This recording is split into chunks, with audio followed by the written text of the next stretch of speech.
le stade Omnisport de Lomé transformé en une cathédrale à ciel ouvert pour la 12e édition de la Journée nationale de reconnaissance à Dieu. Des milliers de fidèles, toutes confessions confondues, ont répondu présents pour célébrer cet événement spirituel. À la tête de plusieurs membres du gouvernement, le Premier ministre Victoire Tomega Dobé, représentant le chef de l'État fort Essozi Nanya-Singbe, a marqué de sa présence cette célébration. Un témoignage fort de l'engagement du gouvernement en faveur des valeurs de foi, de paix et d'unité nationale.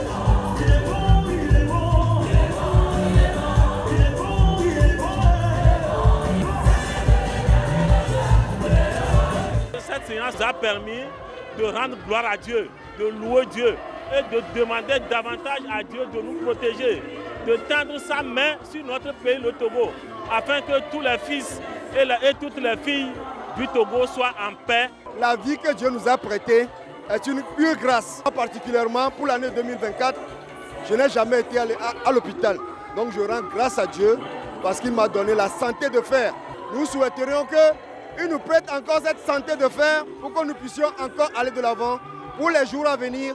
Un moment intense de prière, de louange et d'adoration où les voix en parfaite harmonie se sont élevées vers le ciel pour remercier Dieu. Remerciements pour les innombrables bienfaits pour l'année écoulée, pour la paix et la sécurité au Togo, ainsi que pour les bénédictions visibles et invisibles qui accompagnent tout le peuple togolais. La JNRD est une occasion pour moi de venir louer Dieu, célébrer Dieu et de lui dire un grand merci pour tout ce qu'il a fait pour moi. L'organisation est parfaitement extraordinaire et si on pouvait faire même ça 2 fois dans l'année, ça serait intéressant. Si nous voyons tout ce qui s'est passé au début de l'année jusqu'à cette fin d'année, il y a les accidents par-ci, par-là, mais Dieu nous a gardés, donc nous sommes très reconnaissants à Dieu. Donc c'est pour cela que nous sommes venus exprimer notre gratitude à Dieu. Placé sous le thème « Sachez que l'Éternel est Dieu », cette 12e édition dépasse le cadre d'une simple journée d'hommage. Elle symbolise une véritable communion nationale, un moment unique où les Togolais transcendent leurs différences religieuses, se rassemblent pour célébrer leur foi commune et nourrir l'espérance d'un avenir meilleur.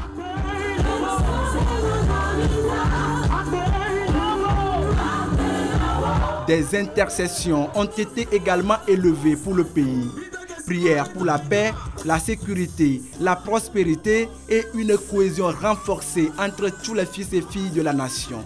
Désormais un rendez-vous incontournable de l'agenda spirituel et social du Togo, la Journée nationale de reconnaissance à Dieu rappelle que face aux défis comme dans les victoires, la gratitude demeure une source de force et d'inspiration. Sans l'Éternel, rien n'est possible. Et par la grâce de ce Dieu, l'Éternel, nous sommes en bonne santé. Il nous accorde la grâce d'aller et de revenir. Et que si nous faisons un pas, ce n'est pas grâce à nos forces ni à nos capacités, c'est grâce à lui, l'Éternel, qui l'a fait. C'est pourquoi nous voudrions que chaque citoyen et chaque habitant de notre sol, Togo, puisse réaliser que l'Éternel seul est Dieu, d'où cette interpellation, sachez que l'Éternel est Dieu. Nous avons eu à démontrer par les messages, les louanges, les adorations et les cantiques spéciaux que nul ne peut bouger, nul ne peut être et nul ne peut faire de mouvement si ce n'est grâce à l'Éternel. L'événement s'est tenu simultanément sur 15 sites à travers le territoire national. Ce soir, alors que le soleil décline sur le Togo, les fidèles repartent apaisés, leur cœur rempli d'amour, de tolérance et de solidarité. Tous unis pour un même souhait, recevoir grâce et bénédiction du Seigneur pour la nouvelle année 2025.